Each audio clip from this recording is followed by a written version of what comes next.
سب سے خطرناک چیز.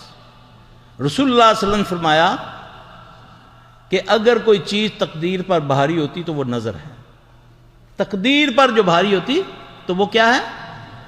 آپ نے فرمایا جوان اونٹ ہانڈیاں میں پک جاتا ہے. ابھی شیخ صاحب نے فرمایا کہ میری امت کی کثیر تعداد قبروں میں چلی جاتی ہے.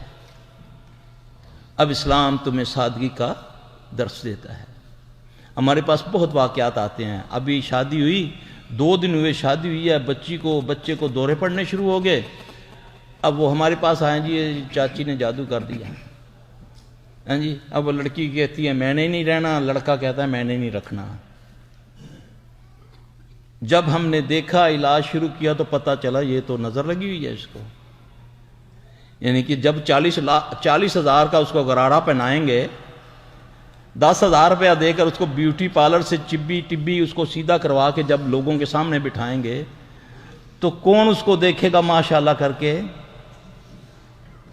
اس کو نظر لگتی ہے، پھر تباہی مچتی ہے، پھر لڑائیاں خاندانوں میں ہوتی ہیں. پھپھی نے رشتہ مانگا تھا، ہم نے نہیں دیا تو اس نے جادو کروا دیا. پھر وہ بعد بخت لانتی بیٹھے ہوئے ہیں جھوٹے حساب کتاب کرنے والے. انہوں نے ایسے حساب کتاب باتوں باتوں میں پوچھ لیا یا شیطانی قوت سے کر لیا اپنا حساب، پھر اس کو بتا دیا تمہارے گھر میں صفیہ نامی ہے. کون ہے وہ؟ کسی وہ تو میری پپھی ہے، اس نے کیا ہے. چلو جاؤ پپھی کا گلا کاٹو. ایک بیماری، جھگڑا، خاندان میں عداوت، یہ کس کا کام ہے؟ شیاطین کا. میرے بھائی بہترین علاج پہلا، جب بھی کوئی مصیبت، حضرت علی رضی اللہ عنہ سے کسی نے پوچھا کہ یہ جو بیماری آتی ہے، یہ کوئی تکلیفیں جو آتی ہیں، ہمیں کیسے پتہ چلے یہ پکڑ ہے یا آزمائش ہے؟ بڑا زبردست انہوں نے جواب فرمایا. فرمانے لگے جو بیماری تکلیف تجھے اللہ کے قریب کر دے یہ آزمائش ہے، جو دور کر دے وہ پکڑ ہے. اب اللہ نے فرمایا وَاسْتَعِينُوا بِالصَّبْرِ وَالصَّلَاةِ،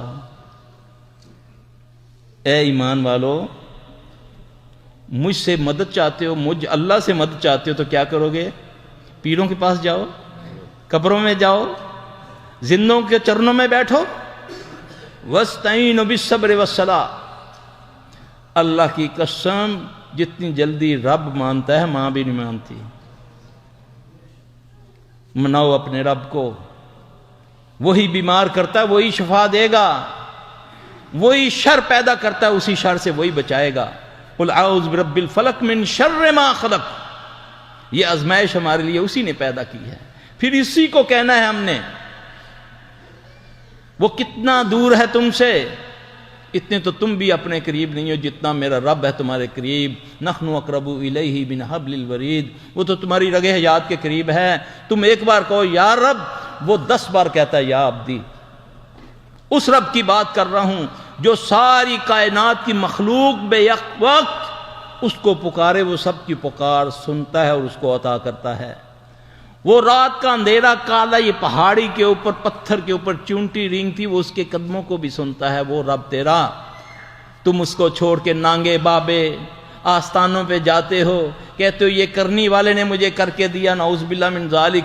اس رب کو چھوڑ کر جب تم غیروں کے پاس جاؤ گے تو وہ پھر تمہیں انہی کے سپرد کر دے گا. پھر تم جاؤ، چاہے گھڑوں میں جاؤ تو چاہے درختوں پہ چڑھو، چاہے پہاڑوں میں جاؤ، ایک اللہ کا لڑ پکڑ لو اور نبی صلی اللہ علیہ وسلم کے طریقوں کو اپنا لو، چھوڑ دو سارے طریقے.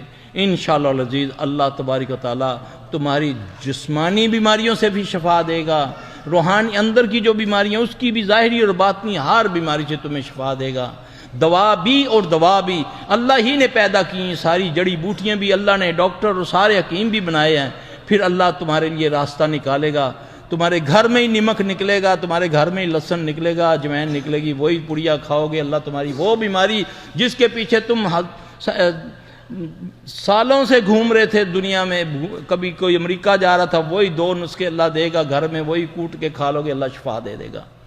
اللہ تبارک تعالیٰ ہمیں سمجھ عطا فرمائے.